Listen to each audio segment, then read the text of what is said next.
بسم الله الرحمن الرحيم وهذا صراط ربك مستقيما قد فصلنا الآيات لقوم يذكرون لهم دار السلام عند ربهم وهو وليهم بما كانوا يعملون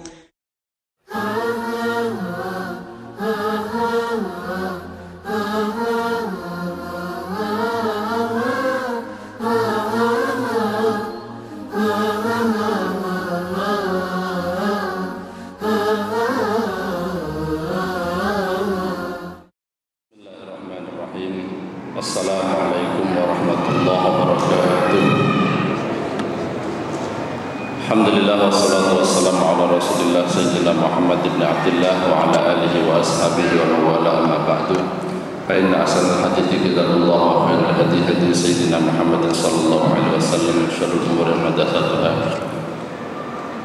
Wa a'udzu billahi minasyaitonir rajim. Bismillahirrahmanirrahim. Wa qala ta'ala wa qala rabbuka lil malaikati inni ja'ilun fil ardi khalifah qalu ataj'alu fiha ma yufsidu fiha wa yasfiku ad-dima wa nahnu nusabbihu bihamdika wa nuqaddisu lak qala inni a'lamu ma la ta'lamun.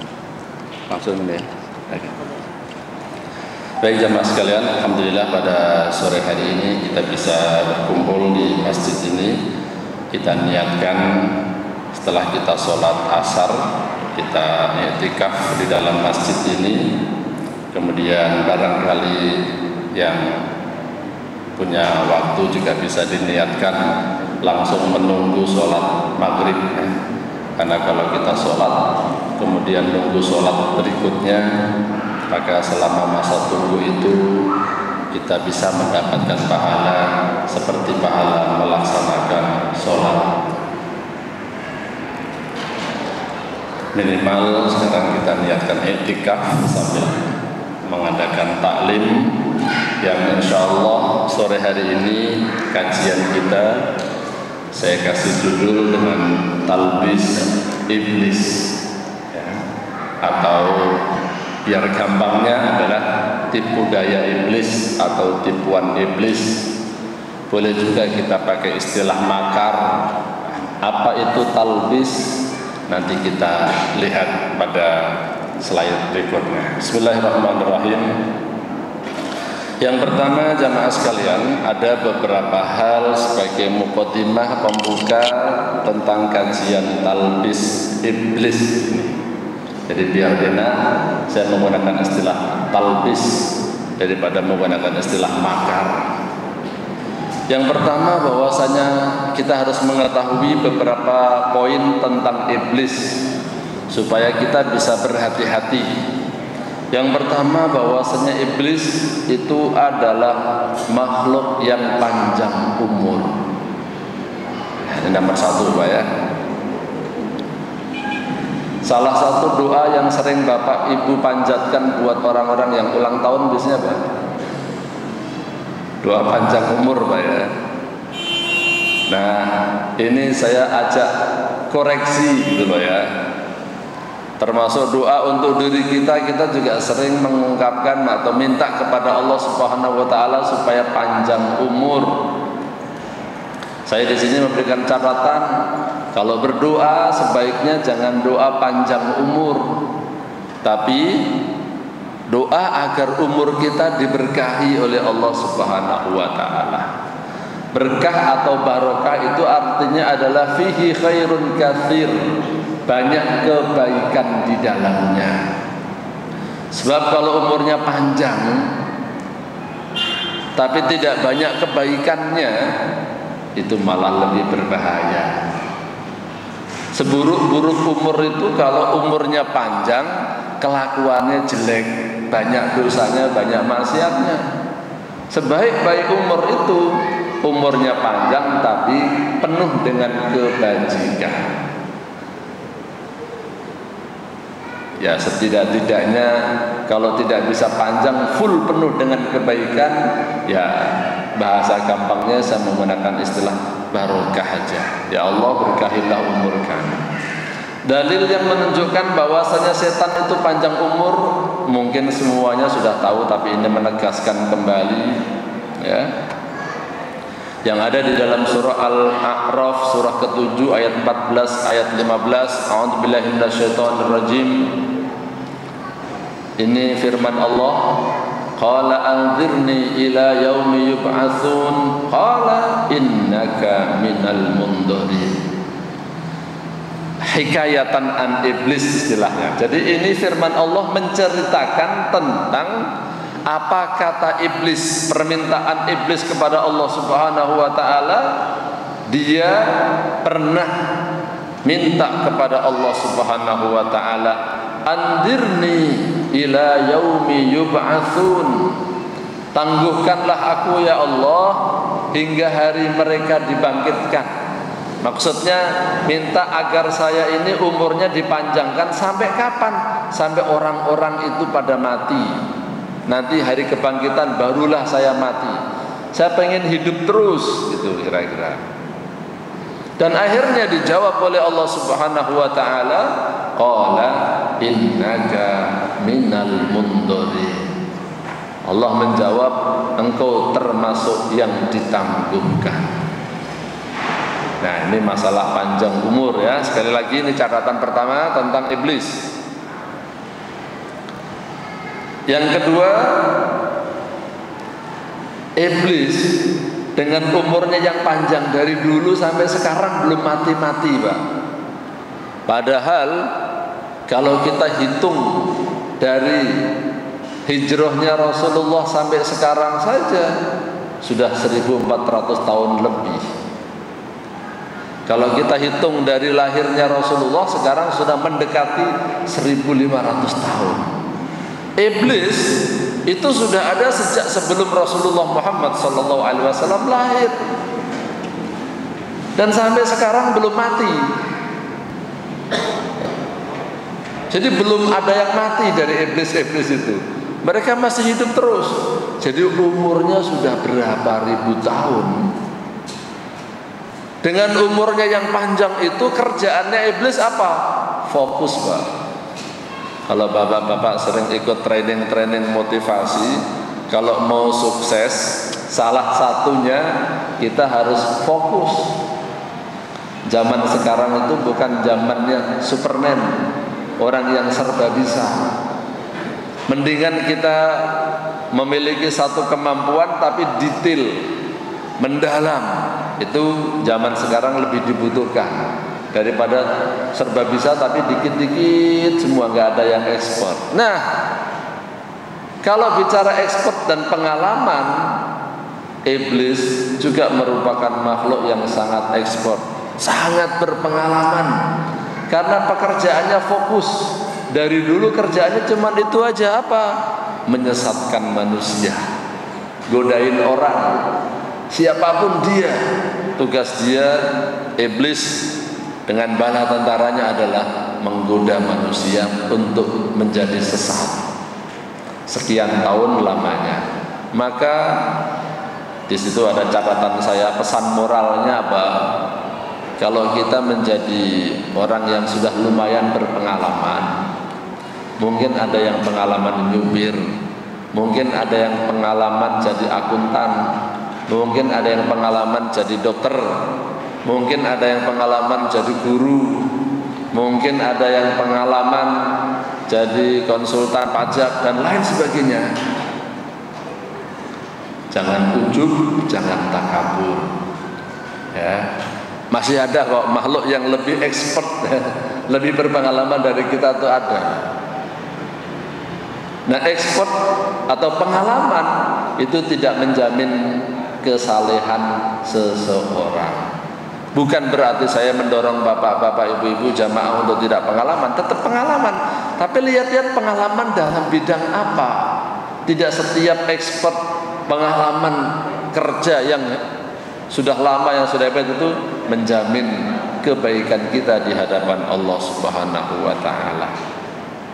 Yang kedua, kita juga perlu berhati-hati terhadap tipu daya iblis, karena iblis itu sudah sangat berpengalaman dalam memperdayakan manusia. Yang ketiga, ini ayatnya, yaitu a'udzubillahi minasyaitonirrajim. Qala fabima aghwaytani la'aqudanna lahum siratakal mustaqim thumma la'atiyannahum min baini aydihim wa min khalfihim wa an aymanihim wa an syama'ilihim wa la tajidu aktsarahum syakirin. Lanjutan dari surah Al-A'raf tadi. Ya Allah, karena Engkau telah menghukum saya menjadi tersesat. Qala fabima aghwaytani. Nah, itu karena Engkau telah menjadikan aku sebagai makhluk yang tersesat. Cerita iblis nih ya. La aqudanna lahum siratakal mustaqim. Saya benar-benar akan menghalangi mereka dari jalanmu yang lurus.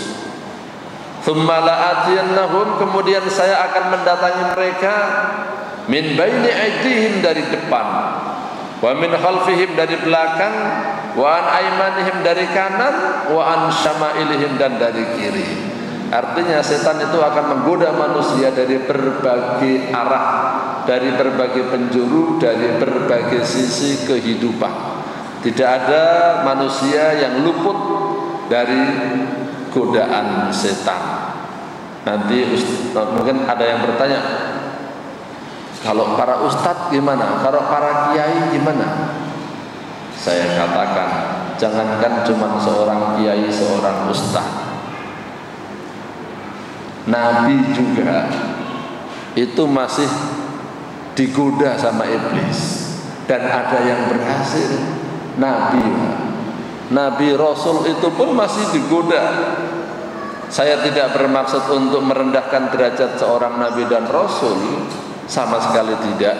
Tapi ini grand design dari Allah Subhanahu wa Ta'ala, ingin mengajarkan kepada kita, jangan sombong, jangan belagu, jangan takabur, jangan pede, jangan lebay, jangan merasa saya kan sudah rajin ke masjid, saya kan setiap pagi dan sore sudah baca zikir, sudah baca 3 kul setiap pagi dan sore. Nggak bakal digodain sama setan. Nggak boleh begitu. Kita tetap waspada ya.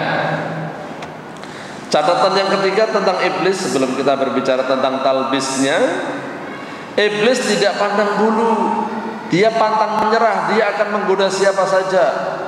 Nggak peduli itu orang awam, pejabat, ustadz, sahabat Nabi, bahkan Nabi dan Rasul pun. Seperti 3 contoh yang saya tuliskan di situ. Nabi Adam keluar dari surga lantaran apa? Godaan iblis. Rasulullah SAW pernah juga kena sihir. Zaman sekarang istilahnya santet, yang sekarang lagi rame ya. Rame karena santet mau dimasukkan ke dalam pasal KUHP sebagai tindak kriminal. Selama ini santet itu belum ada pasalnya. Jadi kalau mau nangkep dukun santet, tukang sihir itu secara hukum Indonesia susah. Nah sekarang mau dimasukkan, masuk dalam rancangan KUHP. Maka sekarang lagi rame mungkin pembicaraan tentang santet atau sihir ya. Yang ketiga juga, fitnah pernah terjadi antara sahabat Nabi. Sahabat-sahabat Nabi dulu pernah saya katakan terjadi perang yang disebut dengan perang Siffin. Perang itu antara sahabat Nabi. Ini semua merupakan fitnah sebagai pembelajaran buat kita semua bahwa setan dan iblis itu akan berusaha untuk menggoda siapa saja. Kita nggak boleh sombong. Saya lebih mengambil pelajaran ke situnya. Tidak ada sedikit pun untuk merendahkan derajat Nabi dan sahabat. Karena perlu kita ketahui bahwa Rasulullah SAW pernah bersabda, kullu bani Adam khatta'un wa khairul khatta'ina at-tawwabun. Setiap manusia itu berbuat salah. Sebaik-baik orang yang berbuat salah itu adalah orang yang taubat. Jadi kalau mencari orang yang tidak pernah salah sama sekali, kayaknya terlalu sulit, kurang logis. Semua orang pernah melakukan suatu kesalahan. Yang penting kalau kita sudah terlanjur terjerumus ke dalam suatu kesalahan, kewajiban kita apa? Taubat. Itu. Kalau disuruh nggak pernah salah sama sekali, kayaknya susah ya. Baik. Nah ini mungkin ayatnya nggak usah semuanya, udah hafal semua lah ya, biar waktunya cukup. Nah sekarang kita berbicara tentang talbis. Talbis itu apa? Talbis atau gurur dijelaskan di dalam kitab Talbisu Iblis. Di antaranya disebutkan at-talbis adalah izharul batil fi suratil haqq wal ghurur nau'u jahlin yujibu i'tiqadal fasidi sahihan warradi'i jayyidan. Talbis itu adalah menampakkan sesuatu yang batil, kelihatannya adalah hak. Zaman sekarang ini Pak, banyak kebatilan yang kayaknya menjadi kebenaran. Yang benar juga kadang-kadang ditampilkan oleh orang-orang yang enggak benar, seakan-akan itu malah kebalik, batil. Ya, yang batil itu kayaknya hak. Saya mau coba ngasih contoh yang gampang sajalah ya. Misalnya apa? Kebiasaan ciuman sampai salaman. Salaman sampai ciuman. Kalau salaman lawan jenis yang bukan mahram, bukan suami istri, itu kan kalau kita lihat di kitab, lihat di hadis, lihat di sejarah sahabat, sejarah Nabi, kayaknya nggak ada perbedaan deh. Kalau salaman laki perempuan yang bukan mahram itu nggak baik. Saya nggak usah masuk ke dalam yang terlalu hilaf banget, misalnya istilahnya makruh apa haram nanti. Yang jelas semua sepakat kalau salaman laki perempuan itu nggak baik gitu deh. Tapi coba kalau sekarang misalnya kita, ya kalau yang kerjanya di dunia pendidikan di sekolah Islam mungkin nggak seberapa ya, jarang. Tapi kalau orang-orang yang terjun dalam dunia bisnis, ketemu temannya, ketemu anak buahnya, ketemu mitranya, beda jenis kelamin, nggak salaman, kayaknya kan malah dibilang apa? Ekstrim gitu kan? Ekstrim banget sih, salaman aja nggak mau gitu. Ini hal yang jelas-jelasan nggak baik, yang tidak ada khilafiah mengenai tidak baiknya itu, tapi malah kelihatan, kelihatan sopan santun. Kenapa? Ya demi menjaga hubungan bisnis, demi menjaga hubungan baik, salaman aja deh. Yang lebih jelek lagi dari salaman sekarang ciuman, ya kan? Sekarang salamannya kan dirubah ciuman. Sebenarnya kalau bahasa Arabnya sih mu'anakoh ya. Kalau laki dengan laki sih bagus, perempuan dengan perempuan bagus. Tapi kan sekarang oleh budaya barat dikembangkan laki perempuan ciuman juga. Kadang-kadang ada orang yang kelihatannya udah rajin ke masjid, tapi karena lingkungannya begitu, saya pernah ngelihat orangnya rajin ke masjid, kalau pengajian aktif dia. Saya lihat sekali, kaget juga saya. Ternyata dia kalau ketemu rekanannya ya masih ciuman juga. Jadi kalau ditanya, ya susah juga ya. Jawaban itu susah juga. Itu udah jadi kebiasaan kayaknya bagi di antara mereka itu udah biasa, nggak ada rasa apa-apa kok itu. Kadang-kadang muncul ucapan yang menurut saya fatal. Ya, yang penting kan hatinya baik katanya. Walaupun ciuman, yang penting niatnya kita kan baik Pak, tidak ada rasa-rasa syahwat, tidak ada rasa niat jelek atau enggak Pak. Kita cuma ini. Nah, ini lebih parah kalau sudah begini. Yang penting niatnya baik katanya. Udah gitu lama-lama dia berdalil lagi.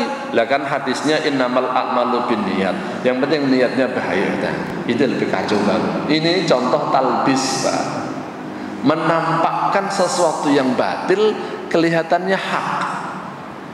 Maka salah satu ayatnya menyatakan wala talbisul haqqo bil batil. Janganlah kamu mentalbiskan yang hak dengan yang batil. Itu. Apalagi sekarang seni, misalnya seni dalam arti Keindahan-keindahan pada prinsipnya boleh aja sih. Innallaha jamilun yuhibbul jamal. Allah itu zat yang indah, maka Dia mencintai hal-hal yang indah. Ada juga hadis yang mirip dengan itu, innallaha yuhibbu an yura atharu nikmatihi.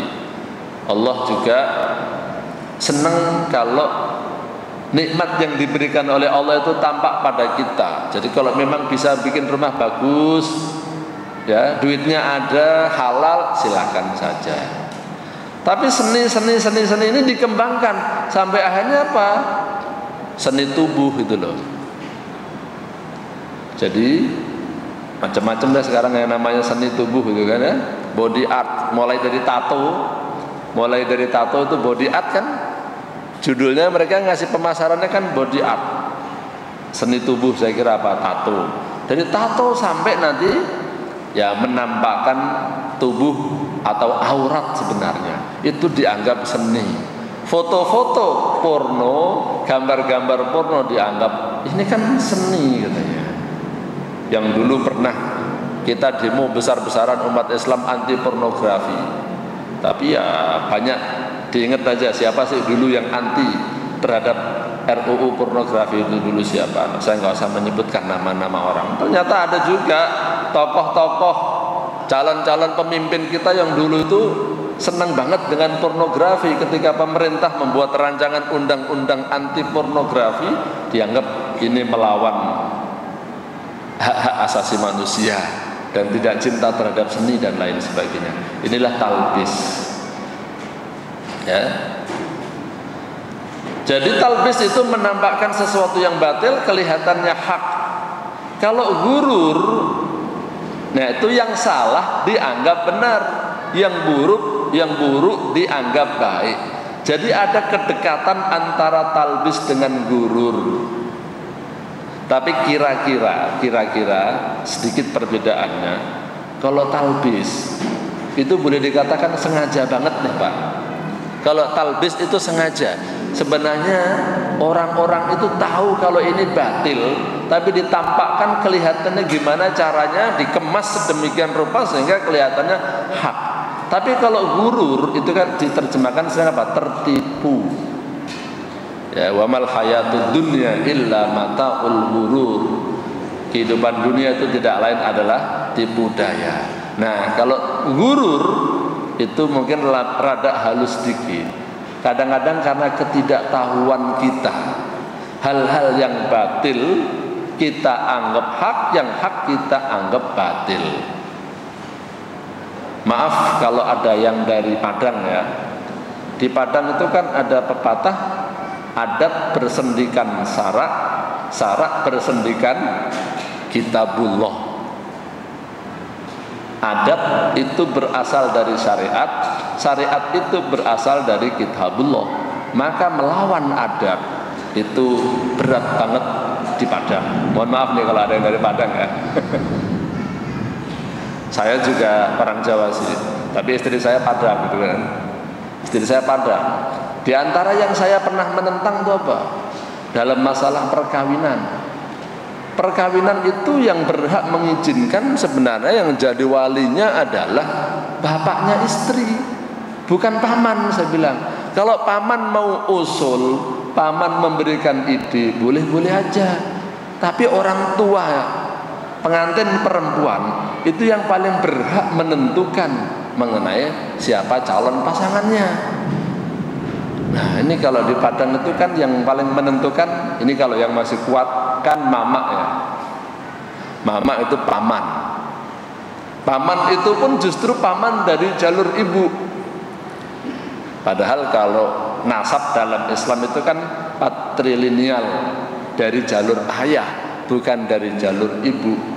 Nah mungkin dalam hal ini ada yang gurur, ada yang talbis. Masyarakat mungkin lebih banyak, wallahu alam, menurut perkiraan saya, kayaknya kalau masyarakat banyak yang kena gurur, tertipu. Dikiranya itu benar.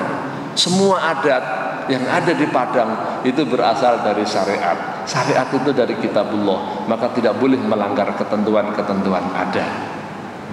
Masyarakat mungkin seperti itu. Tapi tokohnya kalau kita lihat cerita tentang perang Padri, ya kan?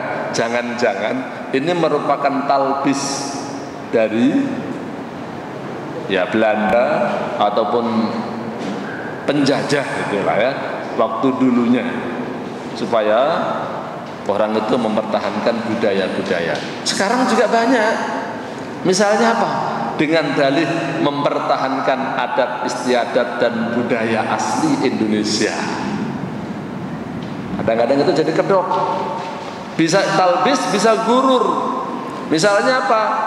Masalah pakaian adat.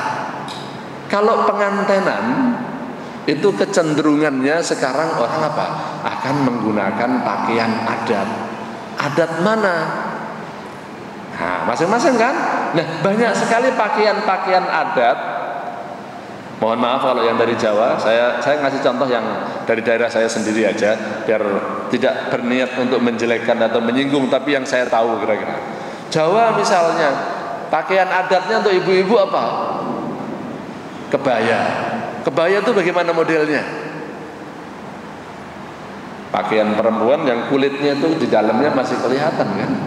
Udah pakaiannya ngepres, lekuk tubuhnya masih kelihatan, plus kainnya itu modelnya model yang pokoknya warna kulitnya itu masih kelihatan. Walaupun sekarang akhirnya dimodif pakai rangkepan juga, tapi tetap saja yang namanya pakaian yang menutupin aurat itu harus menutupi lekuk tubuhnya dan menutupi warna kulitnya. Ini belum nutupin aurat, tapi ini kan pakaian adat, Pak. Ini adat istiadat kita, peninggalan nenek moyang yang harus dilestarikan katanya. Nah, itu salah satu contohnya. Ini harus dilestarikan, ini peninggalan budaya, Pak. Jangan sampai hilang. Nah, ini bisa talbis, bisa gurur. Kalau orangnya yang sudah ngerti, ini jelas-jelasan membuka aurat dipertahankan, talbis. Tapi kalau masyarakat yang nggak ngerti, ini mungkin masuk ke dalam gurur, ya. Tapi dua-duanya tidak baik. Antara talbis maupun gurur, dua-duanya merupakan hal yang negatif. Baik, ini ada kata gurur di dalam surah Ali Imran ayat 185. Salah satunya yaitu firman Allah Subhanahu wa taala, kullu nafsin dha'iqatul maut wa innama tuwaffawna ujurakum yaumal qiyamah. Faman zuhziha 'anil nari wa udkhilal jannata faqad faz. Wa mal hayatud dunya illa mata'ul gurur. Pada poin terakhir, wa mal hayatud dunya illa mata'ul ghurur. Kehidupan dunia itu tidak lain hanyalah kesenangan yang memperdayakan. Mata itu kesenangan, gurur itu memperdayakan, tipu daya. Kehidupan dunia nyatanya seperti itu, ya. Baik, kembali ke fokus kajian iblis, talbis iblis yang baru datang, ya.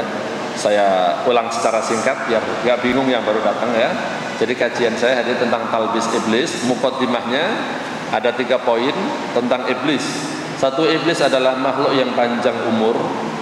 Yang kedua, iblis adalah makhluk yang sangat expert, berpengalaman. Yang ketiga, iblis itu tidak pandang bulu, siapa saja berpotensi untuk diperdayakan, untuk dilakukan talbis terhadapnya. Talbis itu maksudnya adalah menampakkan sesuatu yang batil supaya kelihatan hak. Kalau sengaja namanya talbis, kalau nggak sengaja mungkin baru masuk ke dalam istilah gurur. Bahkan tempo hari saya membaca berita di luar negeri, itu ada istilah back to nature. Kelihatannya bagus, back to nature, kembali ke alamiah, kembali kepada hal-hal yang masih natural. Kelihatannya bagus. Kalau untuk urusan makan, saya kira back to nature bagus. Jadi kita makan makanan yang alami, tidak pakai pengawet, ya kan? Itu bagus. Tapi ternyata tidak berhenti sampai di situ. Back to nature ternyata apa? Ya udah, kita kembali kepada alam katanya. Kalau kerja, kembali kepada aslinya. Aslinya manusia itu gimana? Gak pakai baju, Pak. Jadi ada kantor, saya nggak usah sebutin namanya. Saya kalau tahu namanya nanti malah di-searching, di googling, dicari malah pada ngelihat, jangan ya. Saya kaget juga dengar berita begitu. Jadi ada kantor yang semua karyawan-karyawatinya itu nggak pakai baju, telanjang bulat. Kelihatannya kan slogannya bagus, back to nature, ya, kembali kepada alam, kembali ke orisinilitas, yang orisinil aja, asli apa adanya. Udah zaman edan kata-kata ya. Saya sih mikirnya gini doang nih, secara lahiriahnya, apa pada nggak masuk angin apa ya? Apa pada nggak kepanasan, apa pada nggak kedinginan apa ya? Kerja kok telanjang bulat semua. Secara lahiriahnya saya bilang udah gila banget, masuk angin dan kalau saya. Kalau kita nggak pakai baju aja masuk angin, dia nggak pakai baju, nggak pakai celana, telanjang bulat, nudis. Ya. Ini hujan, jadi suaranya harus kenceng ini. Baik, ini juga termasuk menjelaskan kata gurur di dalam surah Fatir ayat kelima. A'udzubillahi minasyaitonir rajim. Ya ayyuhan nasu inna wa'dallahi haqqun fala taghurrannakumul hayatud dunya wala yaghurrannakum billahil ghurur. Wahai manusia, sesungguhnya janji Allah adalah benar, maka sekali-kali janganlah kehidupan dunia memperdayakan kamu, dan sekali-kali janganlah setan yang pandai menipu memperdayakan kamu tentang Allah Subhanahu wa ta'ala. Baik jamaah sekalian, nanti akan saya sampaikan beberapa contoh talbis ya. Tapi ini pengertian mendasar dulu. Al-ghurur itu artinya tukang tipu. Tukang tipu itu diantaranya adalah iblis. Kerjaan iblis itu adalah menipu manusia, menyesatkan, memperdayakan manusia supaya hal-hal yang batil kelihatan benar atau kelihatan hak, hal-hal yang hak, hal yang baik supaya kelihatan gak bagus. Ya. Hal-hal yang baik kelihatan gak bagus. Nanti kita lihat contoh. Maka kita harus berhati-hati dengan tipu daya iblis. Nah, sekarang ada beberapa contoh bagaimana iblis melakukan talbis terhadap yang pertama kaum awam yang tidak begitu tahu, tidak mendalami tentang agama. Misalnya, ini hanya contoh-contoh ya jamaah sekalian ya, bukan ini saja, bukan. Satu, kadang-kadang itu orang sok tahu, pengen kelihatan intelek, semua dipikirin, ingin jadi pemikir, sampai akhirnya apa? Mikirin tentang zat Allah Subhanahu wa ta'ala. Saya kasih contoh, ini nggak boleh dilakukan ya. Misalnya ini orang berpikir begini, ini laptop, siapa yang menciptakan laptop? Manusia. Siapa yang menciptakan manusia? Tuhan. Siapa yang menciptakan Tuhan? Nah, kalau sudah begitu harus Astaghfirullahaladzim, asyhadu an la ilaha illallah wa asyhadu anna Muhammadar Rasulullah. Itu contoh tipu daya setan. Itu contoh yang terlalu polos ya. Nah kadang-kadang sekarang juga banyak pemikir-pemikir itu mencoba memikirkan tentang Tuhan, tentang Allah Subhanahu wa ta'ala, itu dipikirin banget gitu kan. Misalnya sampai mempermasalahkan tentang singgasana Allah itu sebenarnya ada di mana sih? Coba kita lakukan riset. Katanya ada di atas. Coba kita lakukan, kita telusuri ke atas misalnya. Pendaratan manusia, coba mencari tempat-tempat lain dalam rangka katanya mencari singgasana Allah, sampai mencari Allah. Kadang-kadang orang juga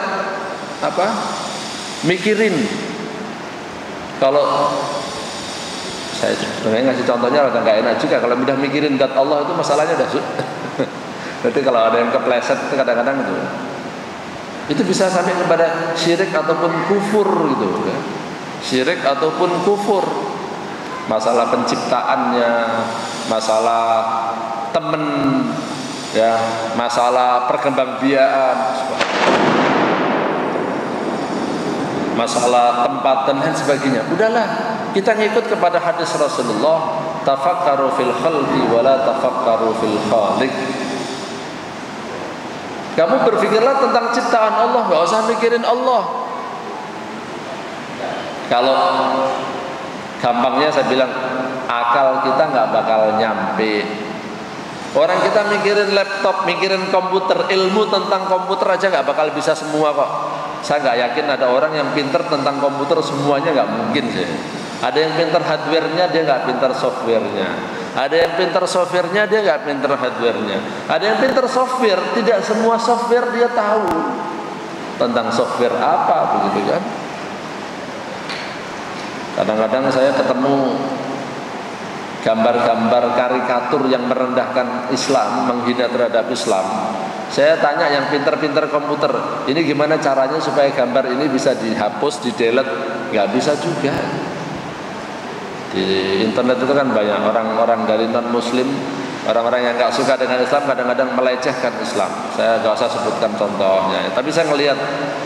Tapi saya kemarin udah bertanya beberapa orang, tolong dong halaman ini hilangin. Kalau perlu dihack deh, gak apa-apa dah ya. Ini udah merendahkan Islam, hapus deh. Gimana caranya itu kan? Dilaporin susah banget. Nah, jadi nomor satu di antara talbis adalah kita itu sok tahu, memikirkan hal-hal yang tidak perlu kita pikirkan. Rada rendah dari ini. Kalau ini kan terlalu tinggi nih, memikirkan zat Allah.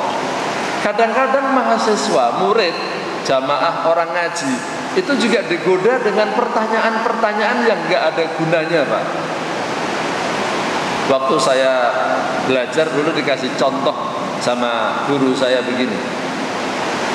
Dicoba, siapa yang tahu tongkatnya Nabi Musa itu terbuat dari kayu apa, Pak?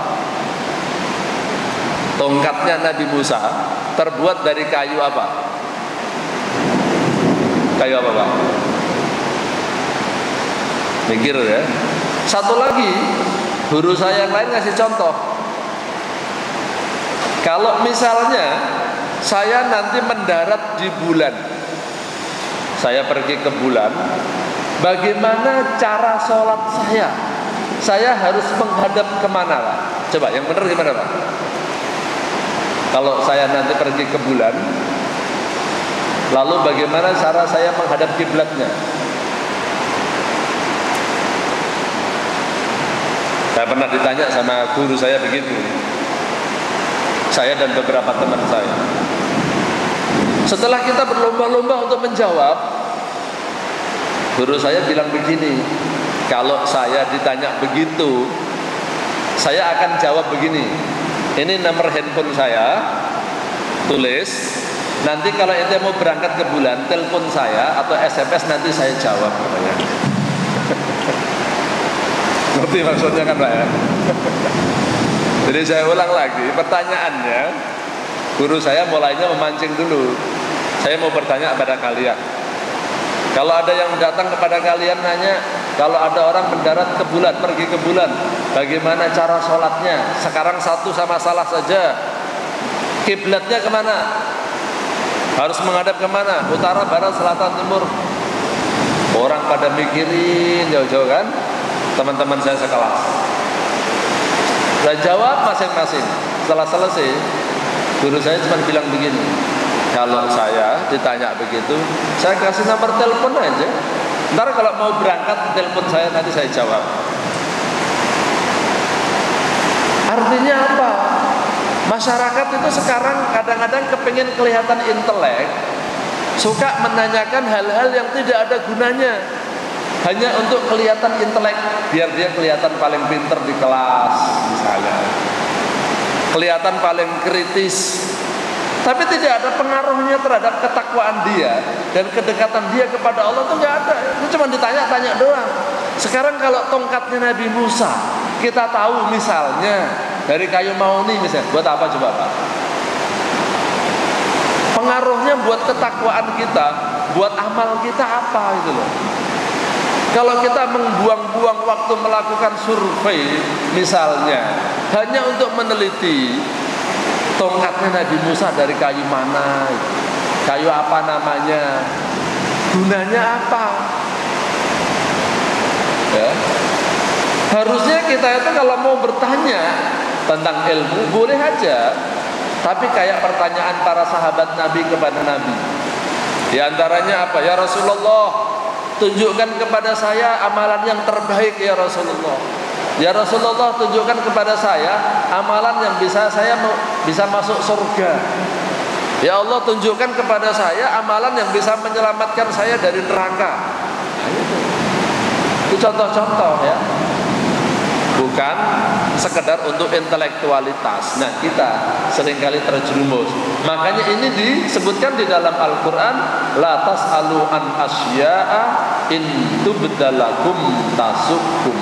Janganlah kamu bertanya hal-hal yang kalau ditunjukkan kepada kamu itu malah mau merepotkan. Contohnya siapa? Contohnya orang Yahudi. Ketika disuruh oleh Allah Subhanahu wa taala untuk memotong sapi, banyak nanya.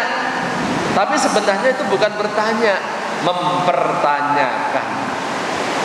Ragu dengan perintah itu atau tidak mau menjalankan perintah itu, pura-pura nanya aja. Ya, tapi tidak untuk diamalkan. Baik, itu yang pertama. Yang kedua, di antara talbis iblis kepada orang awam adalah merendahkan derajat ulama, menolak fatwa dari para ulama. Bahasa di TV-nya apa? Ulama kan ustadz sama aja ya. Ustadz juga manusia. Sehingga kalau ulama A, ulama B yang baik-baik itu memfatwakan misalnya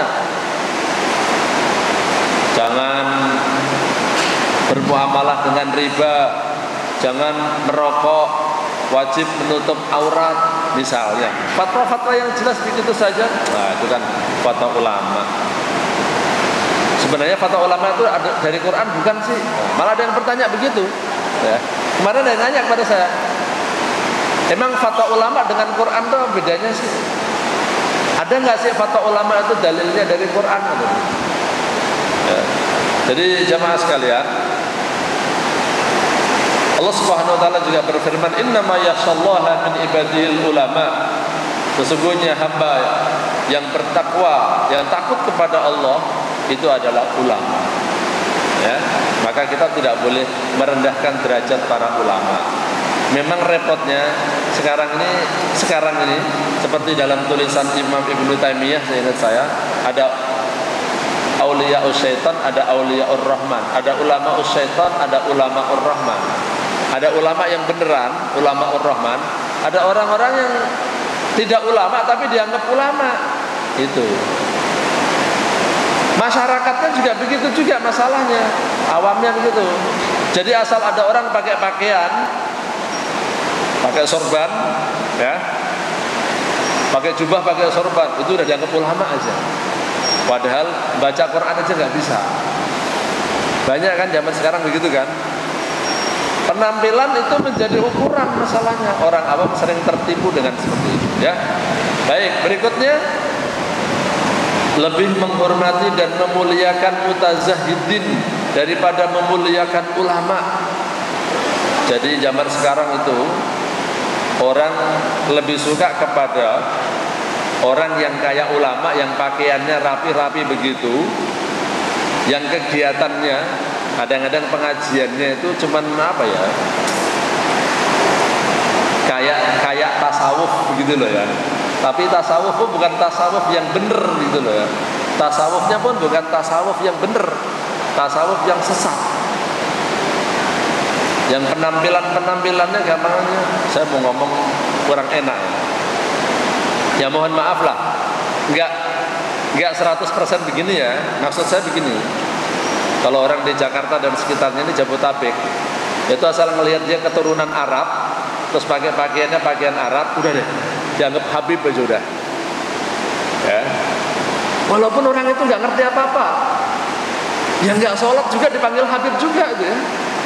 asal Arab, keturunan Arab, apalagi jenggotan Arab, kemudian pakai jubah terus kemana-mana. Udah deh, pergi kemana-mana cium tangan itu orang. Ya. Tapi walaupun bapak itu pinter, alim, sarjana agama dari pesantren, hafal Quran, tapi bukan keturunan Arab, apalagi pendatang, coba berkumpul dengan, maaf ya, penduduk asli di Jabodetabek ini sekitarnya ini ya. Walaupun bapak hafal Quran, jangan di komplek. Kalau di komplek orang biasanya pendidikannya secara umum tertinggi, lebih tinggi, sehingga dia heterogen, lebih menerima terhadap perubahan dan perbedaan. Nah, tapi kalau di penduduk asli, walaupun hafal Quran juga nggak dianggap Pak. Karena bukan Habib. Jadi standarnya itu adalah keturunan sama pakaian. Sampai ya, saya nggak usah sebutin di daerah mana, tapi saya ketemu tuh imam musolahnya baca Fatihah aja nggak beres. Siratal ladzina amta alaihim, ya, bukan an'amta, tapi ditegur nggak mau. Kamu anak baru kemarin sore sok tahu. Dari dulu saya juga baca begini, nggak ada yang nyalahin. Dari dulu saya belajar sendiri. Wah, susah deh Pak. Ada orang yang hafal Quran nggak boleh jadi imam katanya. Kenapa? Gara-gara dia belum nikah. Nggak sah katanya kalau belum nikah jadi imam katanya. Ini ketemu saya, tapi saya tidak boleh menyebutkan di daerah mana ya. Inilah kira-kira talbis ya. Baik. Berikutnya termasuk talbis apa? Mengkritik ulama ketika melakukan hal-hal yang mubah, tapi membiarkan pejabat melakukan dosa. Kalau ada ulama melakukan hal-hal yang sebenarnya biasa aja, kadang-kadang itu dikritik. Kalau di kota mungkin enggak, tapi kalau di desa misalnya, saya kasih contoh nih. Kalau ada ustadz pergi ke pasar, ustadz kok ke pasar, ustadz kok dagang, itu kadang masyarakat, bukan kadang, banyak mengkritik. Maunya apa? Ustadz itu udah ke masjid, ya, nanti kalau ada orang mati dia yang nahlilin, dia yang ngurusin, ya. Ustadz gak boleh kerja, ustadz gak boleh cari duit gitu. Jadi ustadz kalau pergi melakukan hal yang mubah itu dikritisi. Tapi orang yang jelas melakukan korupsi, yang jelas pacaran, zina, gak apa-apa. Termasuk, mohon maaf nih, mohon maaf, ya, mohon maaf buat ibu-ibu misalnya ya Bu ya. Kalau ada ustadz berpoligami, bodoh. Mohon maaf Bu ya, saya tidak poligami Bu, saya masih satu istri saya. Ya. Tapi bicara saya adalah ini talbis, ini tipu daya. Loh, kalau ada ustadz, ada ulama yang poligami, emang dosanya di mana sih? Ya kan? Emang poligami itu dosanya di mana? Salahnya di mana itu? Nggak ada sedikit pun ayat yang mengharamkan poligami kan? Tapi kenapa kalau ada poligami ustadz, ya Allah, kayaknya dia itu lebih parah daripada orang yang punya istri simpenan atau artis yang ciuman tadi, bahkan artis yang hamil di luar nikah, itu biasa itu. Tapi kalau ada ustadz poligami secara sah, ya Allah, beritanya ya, semua dikritik habis. Ini talbis jelas-jelasan Pak. Jadi yang mubah malah bisa mendekati sunnah, bisa jadi wajib. Karena kalau Bapak Ibu belajar tentang nikah, hukum nikah itu beda-beda Pak. Hukum nikah itu ada yang mubah, ada yang sunnah, ada yang wajib pada masing-masing orang. Memang hukum dasarnya sunnah. Tapi ada orang yang menikah itu sudah wajib. Misalnya apa?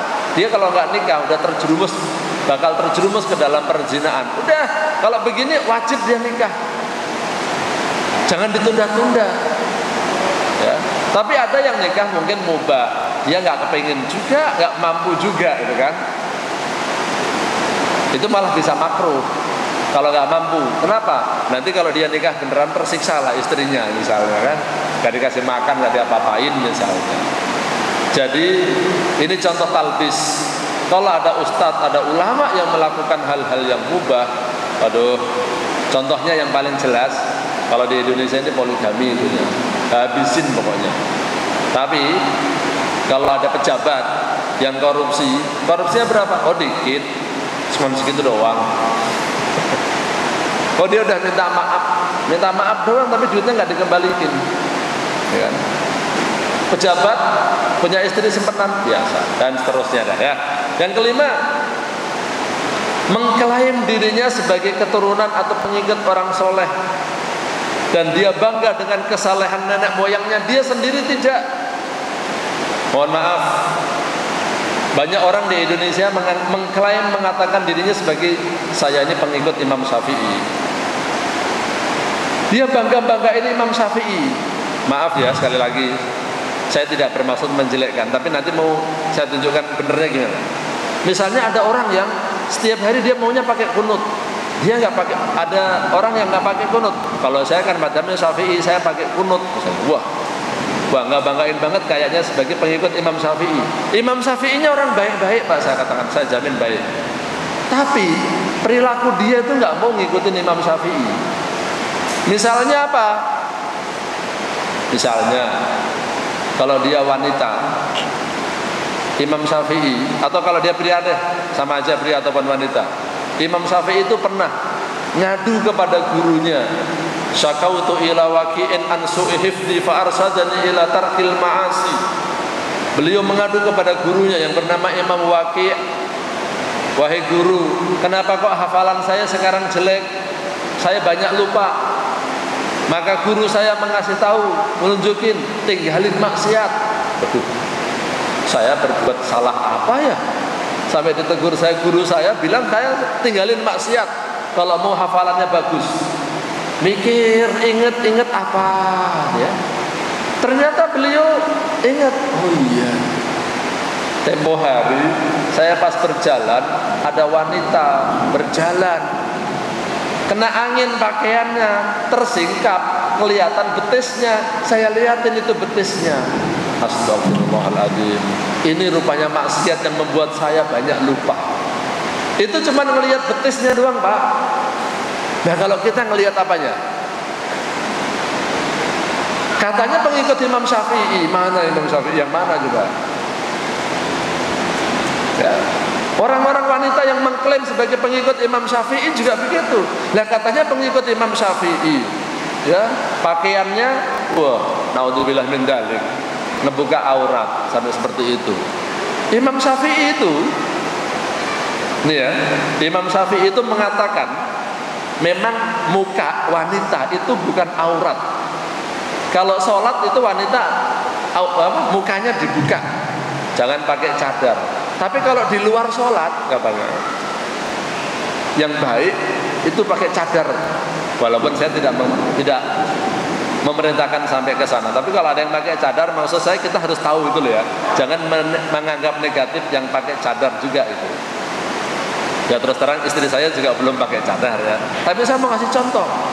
Kalau Imam Syafi'i menyatakan bahwa memang muka wajah wanita itu bukan aurat, tapi seringkali menyebabkan fitnah. Jadi sekiranya bisa menyebabkan fitnah, yang benar wanita itu pakai cadar aja deh daripada menyebabkan fitnah, walaupun dia bukan aurat. Kalau sholat dibuka, karena kalau sholat insya Allah orang satu arah menghadapnya ke kiblat semua, gitu kan? Ya. Kecuali di Masjidil Haram, ya kan? Jadi orang nggak ngelihat pada wajah wanita itu. Wanita justru ngelihat kepada pria di belakangnya. Nah itu aman kira-kira lah, aman dari fitnah. Tapi kalau di luar sholat, wah. Bicara tentang pakaian, sekarang bicara tentang Al-Quran. Imam Syafi'i itu menghatamkan Al-Quran berapa banyak Pak?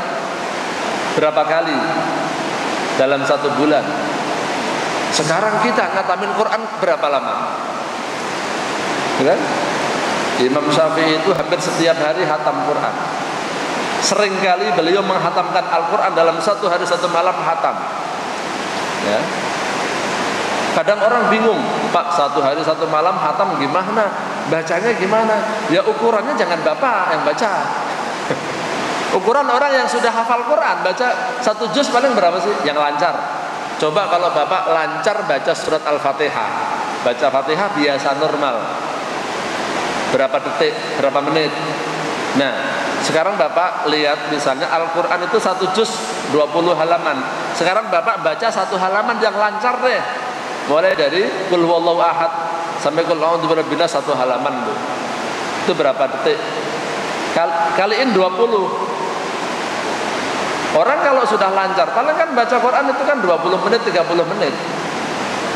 Baca normal ya, bukan baca mujawwad. Ya, Imam Syafi'i sering menghatamkan 1 hari, ya, khususnya kalau di bulan Ramadan, ya, 1 hari hatam. Nah, kita baca Quran hatam setahun sekali, pas Ramadan doang. Ngaku-ngaku sebagai pengikutnya Imam Syafi'i. Saya kan Syafi'i. Nah, ini loh, talbis.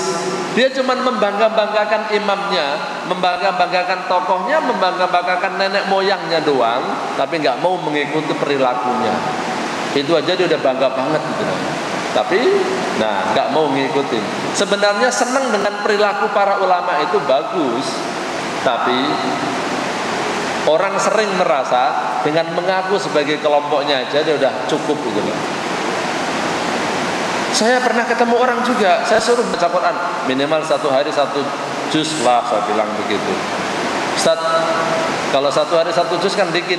Saya 1 hari itu khatamin Quran terus, Ustaz. Gimana? Iya, saya baca kulhu 3 kali gitu ya.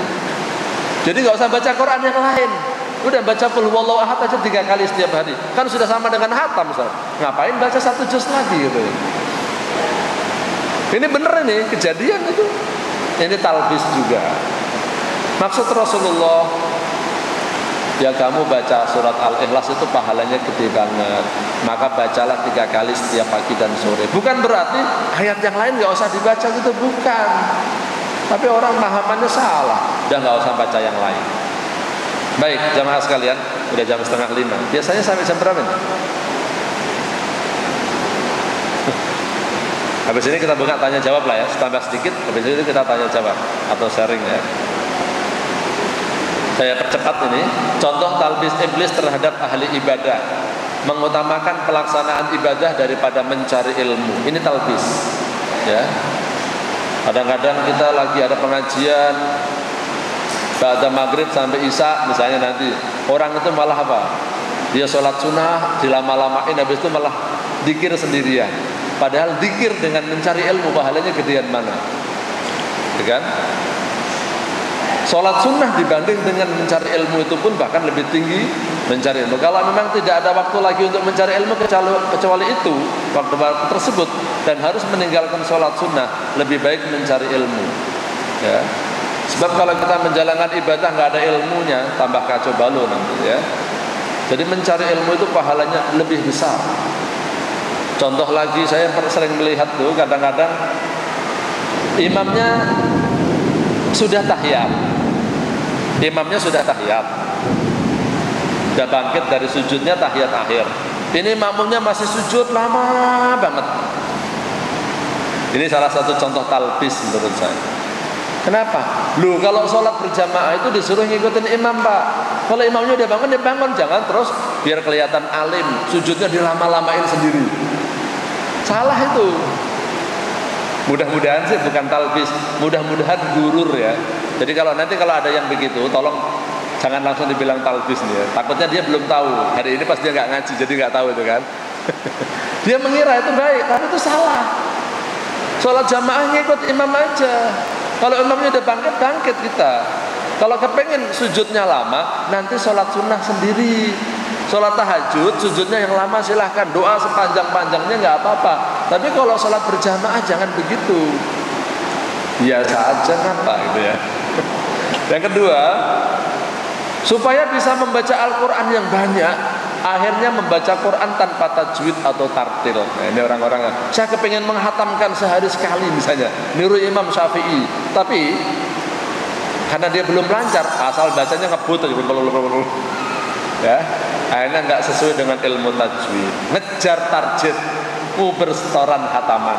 Nah. Yang ketiga, niatnya syiar, membaca Al-Quran keras-keras pakai sound system, tapi jadinya malah pamer dan mengganggu orang yang istirahat.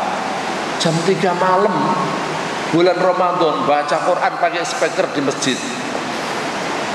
Ya kan? Di kampung-kampung banyak kan? Udah jam 12 malam tadarus belum selesai pakai speaker luar lagi, bukan speaker dalam. Orang yang udah capek pengen istirahat nggak bisa istirahat aja dekat masjid. Kalau memang mau baca Quran ini sendiri, ya kan? Kalau mau keras-keras itu nanti ada waktunya. Bukan malam-malam waktunya orang istirahat terus pakai sound system.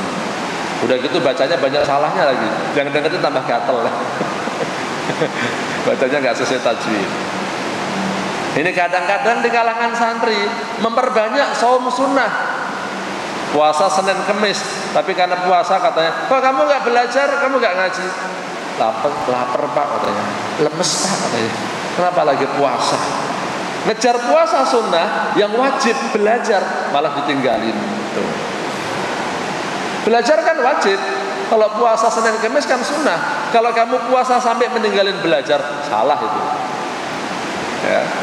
Nih, autokritik ini buat para dai dan para ustadz. Kelihatannya berdakwah, tetapi hanya untuk mencari penghidupan dan popularitas. Banyak sekarang orang begitu. Ya. Jadi dia sebenarnya bukan hidup untuk berdakwah, tapi dakwah untuk hidup. Ya, banyak. Ya, silakan mengukur sendiri-sendiri dan Bapak mengukur orang. Ya. Kalau bisa jangan mengukur orang, tapi mengukur diri sendiri. Tapi kalau saya buat mengukur diri saya sendiri. Ya. Tapi saya melakukan autokritik terhadap para dai, banyak yang seperti ini. Makanya saya tuh sering kepada mahasiswa saya punya 2 jurusan di kampus saya. Ada jurusan dakwah, komunikasi, penyiaran Islam, satu lagi jurusan tafsir hadis. Saya paling getol ngajarin apa? Saya malah ajarin mereka entrepreneur, saya ajarin dagang mereka. Kadang-kadang dosen yang lain pun nggak setuju. Ustaz, ini kan jurusan dakwah, ini kan jurusan tafsir, kenapa diajarin dagang sampai begitu? Macam-macam dagang saya ajarin. Mulai dari retail sampai dagang saham saya ajarin semua. Mau jadi pionir, mau jadi agen asuransi, mau multi level, mau ajarin semua. Bagaimana cara mengatur? Kenapa saya bilang? Kalau para dai nggak bisa cari duit, para dai nggak bekerja, para dai nggak punya usaha, nanti dia kalau berdakwah itu sebenarnya bukan berdakwah, dia cuma mencari kehidupan aja dan mencari penghidupan. Saya pertama-tama dagang juga dikritik orang tuh, tadi saya katakan. Kalau saya terus terang dari dulu dagang terus kerjanya. Kalau sekarang ya dagang juga yang ngurusin perusahaan. Saya kerja di 3 perusahaan sekarang ya. Jadi saya kadang-kadang ditanya, Ustadz kerjanya di mana? Susah juga ya, tergantung hari apa mau ketemu tuh kan. Kalau hari Senin saya di kantor yang lain lagi, hari Rabu di kantor yang lain lagi, Kamis lain lagi ya. Kalau Jumat saya bilangnya saya mau libur kalau Jumat ya. Tapi terus terang saja saya punya 3 kantor tuh kan. Bukannya saya tidak punya, saya punya 3 kantor ya. Ada perusahaan leasing ya, jualan mobil ya. Ada perusahaan yang jualan herbal, ada juga pialang saham ya. Jadi dalam bidang perdagangan saham juga ada juga. Kerja saya ya saya juga sebagai dosen juga ya. Jadi memang kerjaan saya sebenarnya ya ada kerjaan saya sebagai orang yang harus hidup dan menghidupi anak dan istri saya bekerja gitu. Dan saya selalu menyuruh kalau mau dakwah supaya ikhlas, salah satunya apa? Kita harus punya pekerjaan atau kita punya usaha. Kalau bisa punya usaha. Usaha bangkrut mah udah biasa, saya udah pernah berkali-kali ya. Tapi nggak apa-apa, usaha jatuh bangun itu biasa ya. Jadi kelihatannya banyak orang zaman sekarang ini kelihatannya berdakwah, tapi hanya untuk mencari popularitas dan mencari penghidupan. Makanya mereka apa? Mau berdakwah kalau dibayar sekian, kalau enggak mau datang. Kalau sudah diundang satu tempat, dapat undangan lagi yang kedua yang lebih besar, tinggalin yang kecil. Nah, naudzubillah min dzalik. Ini kacau balau. Ini talbis iblis. Nah, repotnya orang awam, artinya masyarakat juga gimana ya? Dia itu kalau belajar, kalau dengerin ceramah, itu yang dicari bukan muatan ilmunya. Yang dicari sekarang 2 kan? Kalau nggak lucu, seru. Ya. Jadi kalau ustaz itu lucu, ya, ada materinya, isinya berkualitas atau tidak nggak penting, yang penting lucu. Yang kedua, kalau dia seru, Di antara yang seru apa? Kalau berani jelek-jelekin orang lain. Ustadz ini mah orangnya begini, ustadz ini jelek-jelekin semua satu persatu, sebutin namanya, gibah itu. Nah, itu lebih seru lagi. Nah, ini maka ini kritik ya terhadap diri kita. Mungkin ada yang jadi dai, mungkin ada yang jadi ustadz, mungkin ada yang jadi dosen, ada yang jadi guru. Talbis iblis itu kena semua, itu maksud saya. Ini yang terakhir mungkin. Contoh talbis iblis terhadap kaum sufi atau kaum juhud. Maaf saya minum-minum.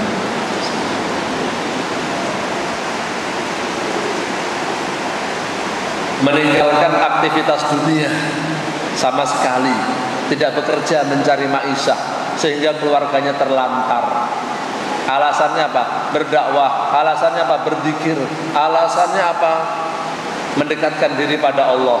Tapi nggak mau bekerja. Karena dia nggak bekerja, anak istri terlantar, ngemis-ngemis, minta-minta kepada mertua, minta-minta kepada orang tua, padahal sudah akil balik, kok masih minta pada orang tua juga.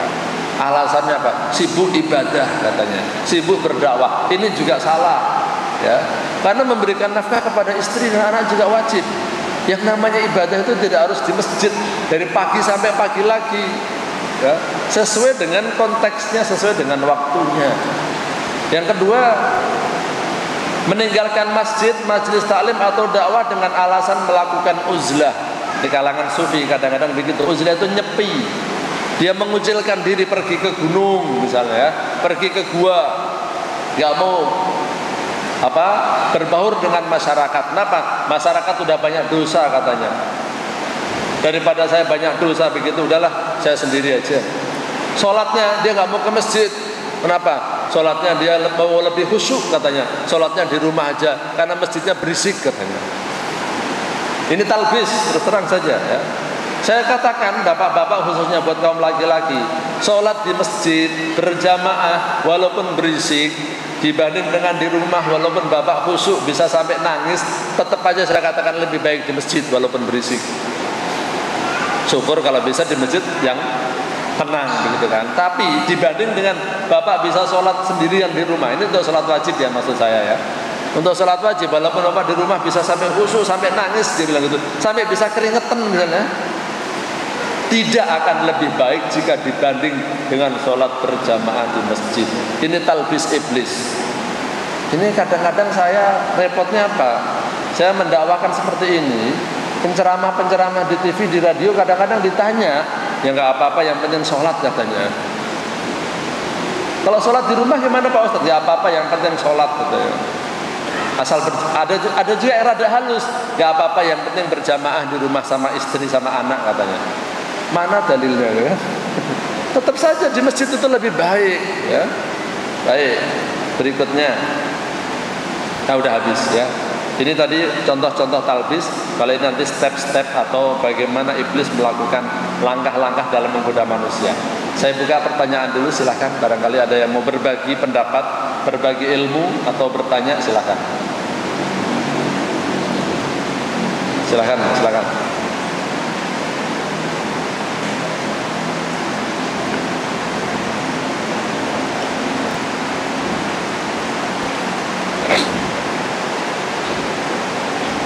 Ada Pak?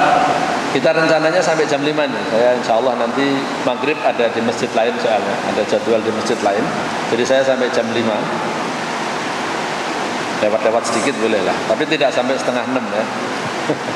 Di maghrib saya ngisi di masjid lain. Ada lagi silakan. Ya ada? Atau belum ada? Kalau belum ada saya lanjutkan nih, dikit lagi nih. Ada? Tidak ada. Baik, kalau nggak ada saya lanjutkan aja. Itu tadi adalah mengenai talbis, contoh-contoh talbis. Bagaimana sesuatu yang batil tampak kelihatan hak. Kita tidak bisa memilih skala prioritas yang benar dalam menjalankan ibadah, dalam menjalankan perintah Allah. Kadang-kadang kita juga tidak tepat melakukan skala prioritas di dalam berdakwah. Ya.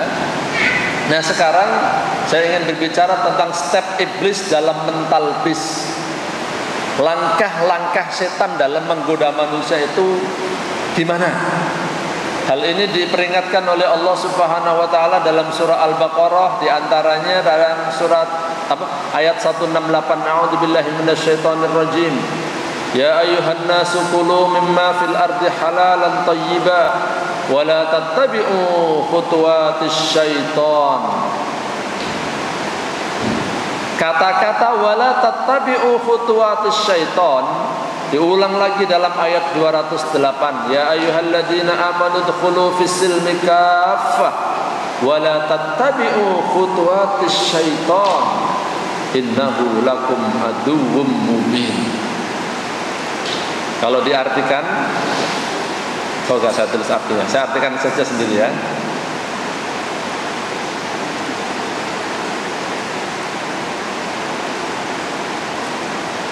Wahai manusia, makanlah sebagian yang ada makanlah sebagian yang ada di bumi yang halal dan thayyib, dan janganlah kamu mengikuti langkah-langkah setan.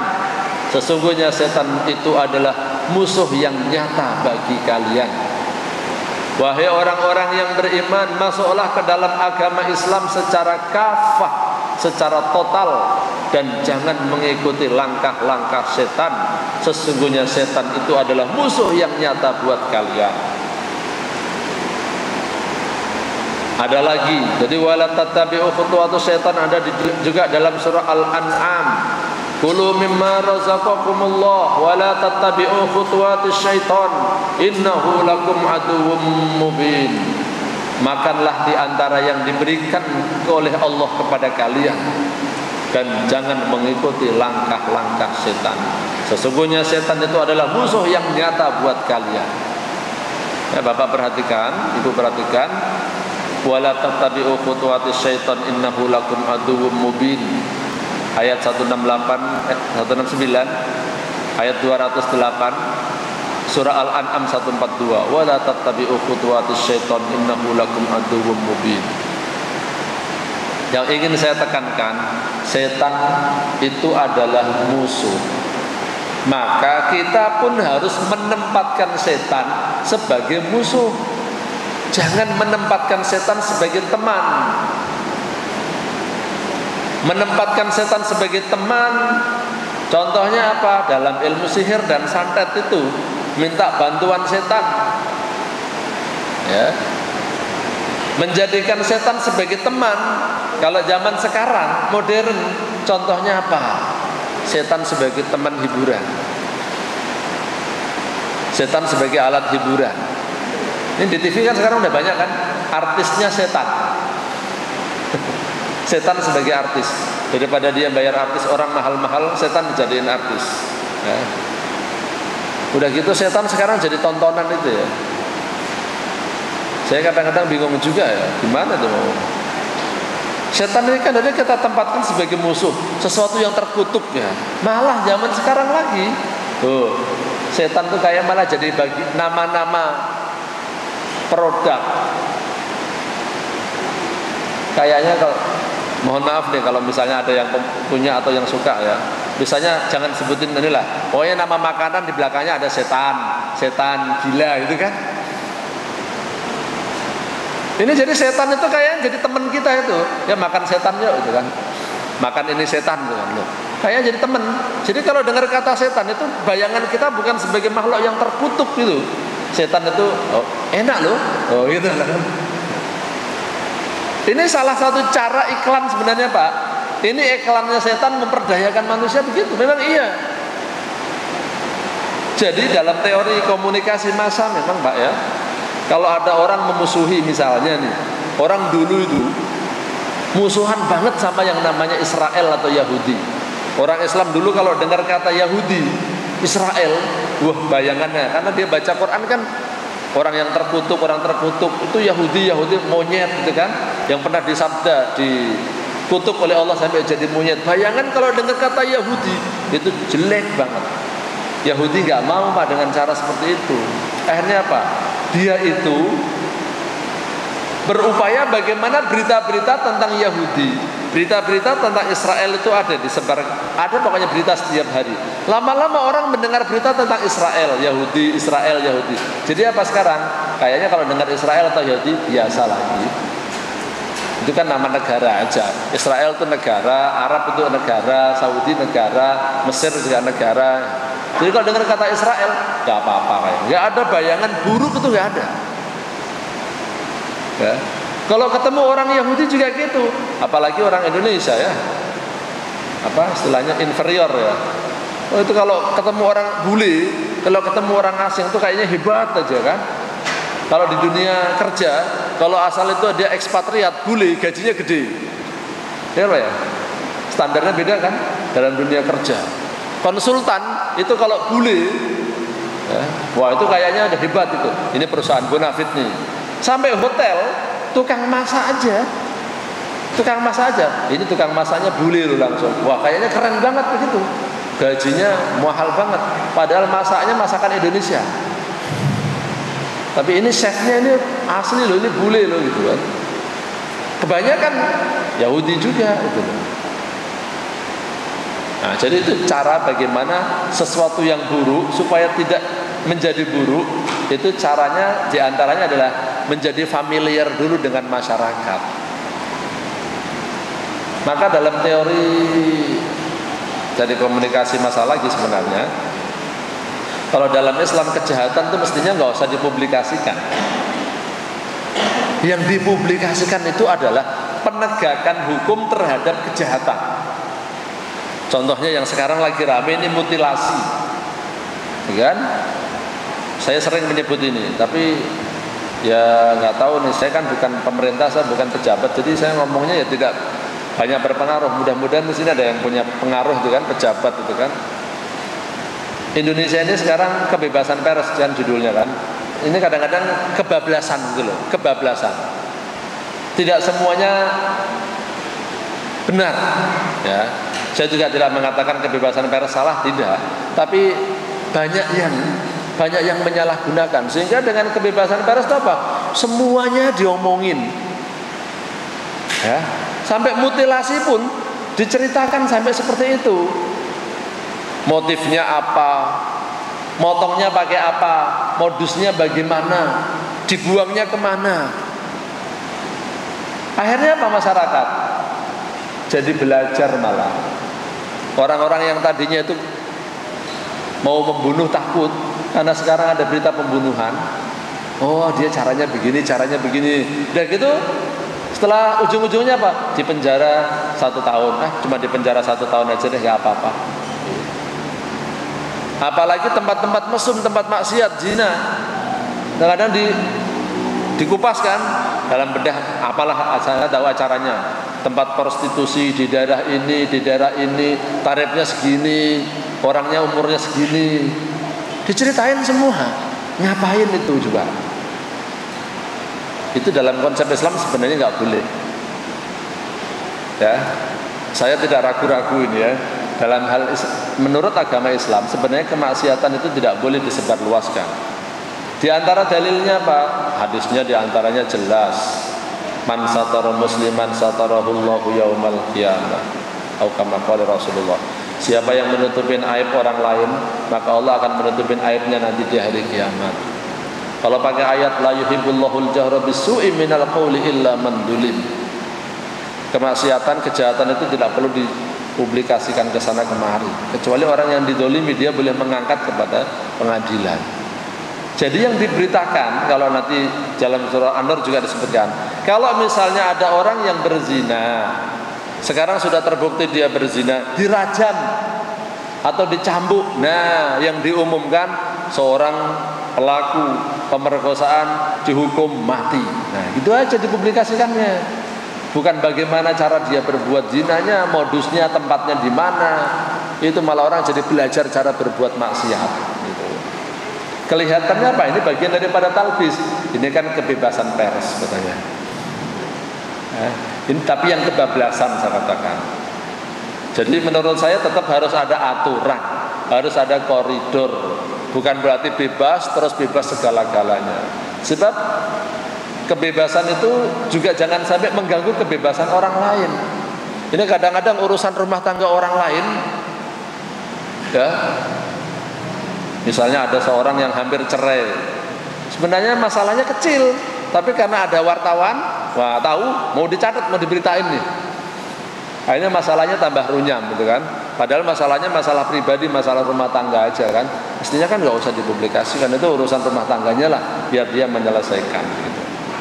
Baik, nah ini ada contoh 7 langkah setan yang harus diwaspadai oleh kita semua. Yang pertama, setan akan menggoda manusia untuk menjadi kafir. Ini musuh yang paling ringan bagi setan. Artinya begini, udah jangan masuk Islam lah, kira-kira begitu ya. Kalau udah Islam, udah ngapain kami jadi orang Islam? Jadi orang Islam juga susah gitu kan. Ada orang yang kafir yang mau masuk Islam, ngapain masuk Islam? Lihat tuh, negara-negara Islam tuh di mana-mana banyak terbelakang, nggak maju negaranya, kotor, jorok, nah dan segala macam. Yang kedua, kalau setan nggak berhasil menggoda manusia untuk menjadi kafir, maka setan akan menggoda. Ya udah, Muslim nggak apa-apa deh, tapi yang penting Islam aja.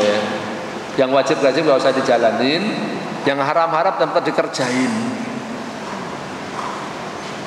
Ini langkah setan berikutnya. Kalau masih nggak bisa juga, belum sampai ketiga, masih kedua, apa? Setan godanya apa? Amar ma'ruf nyambi mungkar. Udahlah, kamu sholat aja.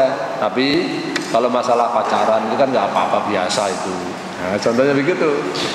Kamu yang rajin sholat, tapi kalau masalah dugem ya nggak apa-apa. Dugem itu kan hiburan aja.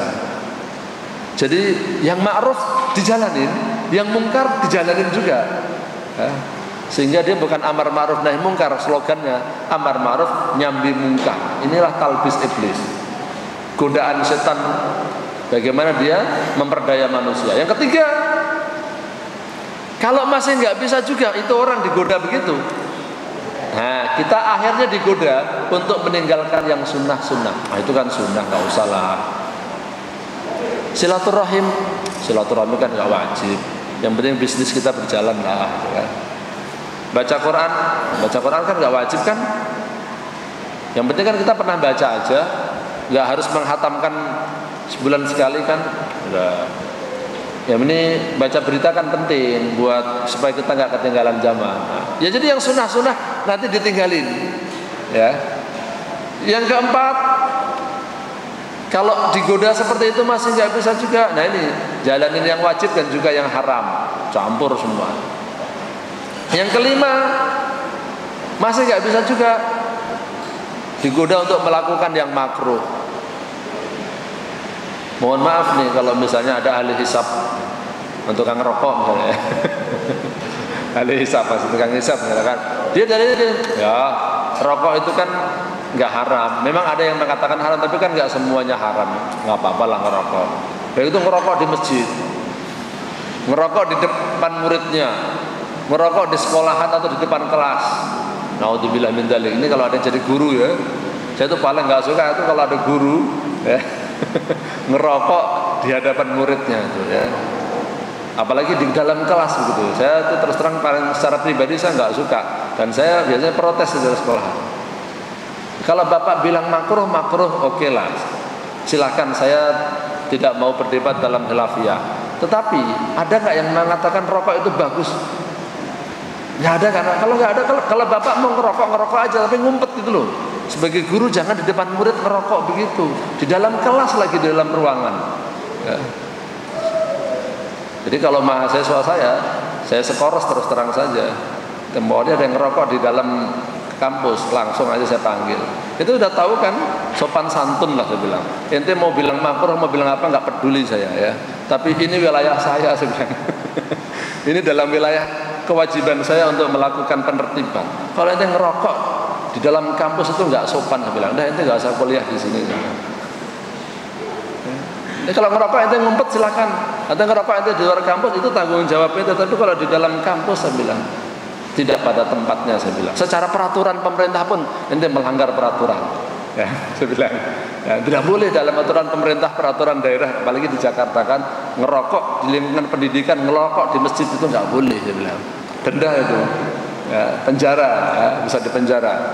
Nah, jadi ini godaan setan itu kadang-kadang udah cuman makruh ini nggak apa-apa gitu ya. Oke lah kalau makruh itu ngumpet mestinya. Makruh itu artinya apa? Dibenci kan? Siapa yang benci maksudnya?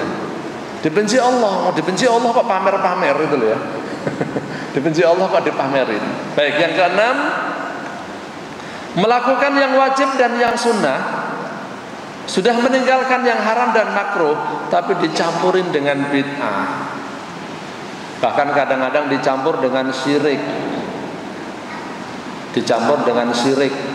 Misalnya ziarah kubur itu memang termasuk hal yang diperbolehkan, bisa sunnah, fa innaha tudzakirul akhirah, bisa mengingatkan mati. Tapi ziarah kubur, lihat itu di kuburan Wali Songo, banyak orang yang syirik. Dia itu bukan minta kepada Allah, tapi minta kepada wali itu. Sampai kadang-kadang saya ngelihat dengan mata kepala saya sendiri, nggak tahu itu apa maksudnya, detailnya gimana. Dia itu sedekah kepada wali itu, bukan kepada juru kuncinya, Pak. Juru kuncinya di luar ada sendiri, dia sedekah untuk pengelolaan makam, ada kotak infaknya. Jadi dia taruh uang di atas kuburan. Di atas kuburnya saya melihat itu. Banyak itu. Salah satunya yang saya lihat itu di sana di Sunan Muria tuh, di atas Gunung Muria di Jawa Tengah itu. Itu di kuburan tuh banyak duitnya itu. Ya. Sayang duitnya recehan sih ya. Kalau gedean saya ambil aja deh. Tapi ngapain mau sedekah kepada orang yang udah mati begitu itu kan? Nah ini contoh, asalnya ziarah kuburnya baik, tapi nggak ada tuntunan bersedekah kepada yang mati itu udah nggak ada. Kalau mau doain yang mati, mudah-mudahan dosanya diampuni, ya mudah-mudahan mendapatkan nikmat di dalam kuburnya itu bagus. Yang rada-rada kurang bagus juga menurut saya apa? Mohon maaf ibu-ibu ya, ziarah kubur untuk kaum wanita. Kalau wanita itu kan sebenarnya tidak dianjurkan untuk ziarah kubur. Untuk laki-laki iya, tapi kalau untuk perempuan tidak. Nah sekarang kadang-kadang bikin acara ziarah kubur bersama, pesertanya kebanyakan ibu-ibu malah. Ziarah kubur sering, tapi ziarah kepada kiai, kepada ustadz itu, nah, maksudnya sambil belajar, sambil ngaji, nggak ada. Silaturahim kepada ustadz, kepada orang alim itu bagus saya katakan. Daripada dia ziarah kubur untuk ibu-ibu, mendingan dia ziarah kepada orang alim. Silaturahmi kepada orang alim, kasih tausiah sedikit 10 menit, 15 menit nggak apa-apa. Kemudian minta doanya. Itu jelas lebih baik itu.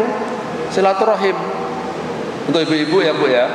Jadi kalau saya sarankan si ibu-ibu nanti kalau menjelang Ramadan juga, udahlah nggak usah ziarah kubur lah. Ziarah kubur buat suami sama anak-anak laki-laki aja. Ya, saya biasanya kalau mau ziarah kubur istri saya enggak, di rumah aja, nggak usah ikut, ngapain? Ya, doain dari rumah. Insya Allah sampai juga, nggak bakal nyasar doanya. Ya, kalau laki-laki ya ayo pada ziarah kubur, perempuan nggak usah. Yang terakhir nih kayaknya, untuk langkah-langkah setan adalah berlebih-lebihan melakukan hal yang mubah.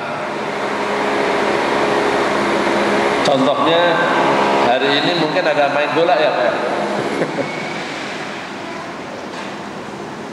Berlebih-lebihan melakukan hal yang mubah. Ya main bola kan sebenarnya boleh, nonton bola kan boleh. Tapi kadang-kadang ada orang yang berlebih-lebihan main bola, ngurusin bola sampai kagak ke masjid gitu kan. Biasanya dia rajin ke masjid tuh. Sekarang karena ada bola, jangan-jangan ya akhirnya ngaji gak kayak biasanya gitu. Nonton bola sebenarnya boleh, tapi gara-gara dia nonton bola sampai jam 12 malam, jam 2 malam, biasanya dia sholat subuh tuh ke masjid. Sekarang subuhnya di rumah aja deh, ngantuk katanya kan. Gara-gara hal yang mubah. Ini godaan setan. Kadang juga teman-teman yang aktif nih misalnya ya, nasyid itu tidak haram, bagus. Tapi kadang-kadang ada yang sangat cintanya sama nasyid, setelannya nasyid aja, tilawah udah nggak pernah dengar lagi dia. Ya, ini godaan setan ini, albis juga ini.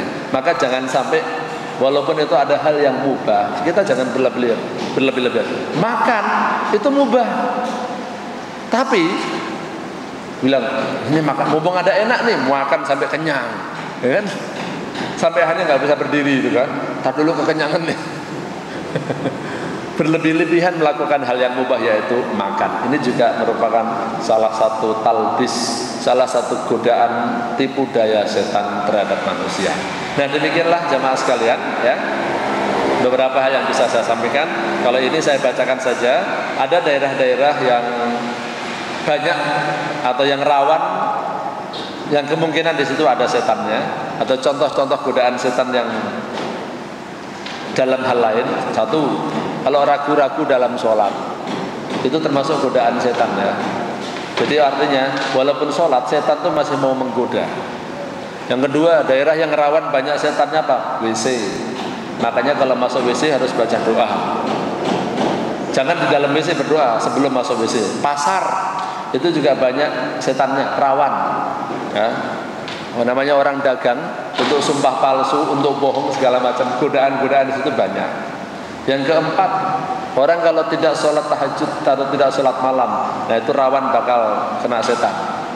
Rasulullah menyatakan dalam hadisnya di Riyadhus Shalihin itu ada, kalau ada orang yang nggak tahajud, bangun-bangun udah subuh, itu orang yang diapain? Orang yang dikencingin setan. Ya. Jangan kayak fulan, kadang-kadang tahajud, kadang enggak. Itulah balas syaitan fi udunaihi katanya. Jadi orang yang tidak tahajud itu, kalau menggunakan bahasanya Rasulullah, artinya apa? Itu orang yang dikencingin setan, Pak. Itu enggak tahajud, Pak. Bukannya tidak sholat subuh. Nah, kalau sampai enggak sholat subuh gimana? Oh, itu rumah banyak setannya, udah pasti saya bilang. Ya, Pak, ya. Kalau itu rumah, kalau penduduknya sering kesiangan pada enggak sholat subuh, saya pastikan itu rumah banyak setannya. Jual aja, Pak. Jual aja kalau nggak mau ngobatin, ya. Jadi harus bangun sebelum subuh. Yang berikutnya, ragu-ragu tentang batalnya wudhu itu juga termasuk godaan setan. Batal belum ya? Batal belum ya? Ini dalilnya di bawahnya itu. Nah, ini yang bisa saya sampaikan, udah jam 5 lebih. Mudah-mudahan ini bermanfaat, bisa menjadi alat kontrol buat kita semua, agar kita semua tidak kena talbis iblis, ya. Kalau ada beberapa hal yang selama ini kita anggap benar, ternyata itu bagian daripada talbis iblis, ya mari kita perbaiki, ya. Kita banyak doa, kita banyak baca ta'awud agar Allah Subhanahu wa taala menghindarkan kita dari godaan-godaan setan itu. Karena tadi saya tanya pertanyaan nggak ada, nanti kalau misalnya ada yang nanya, boleh nanya ke sini aja, ya, lewat SMS. Nanti insya Allah saya jawab, ya. Saya jawab hampir semua SMS yang masuk pengajian dari mana aja saya sampaikan, ya. Mungkin tidak sempat bertanya jawab di tempat ini, boleh tanya lewat SMS saja. Tapi SMS saja, jangan telepon, ya. Kalau telepon saya rada jarang sempat mengangkat, ya. Itu kalau SMS insya Allah dijawab. Demikian kurang lebihnya, saya mohon maaf. Wallahu a'lam bishawab. Subhanakallahumma wa bihamdika asyhadu an la ilaha illa anta astaghfiruka wa atubu ilaik. Wassalamualaikum warahmatullahi wabarakatuh. Ala Muhammad sallallahu alaihi wasallam. Sallallahu ala Muhammad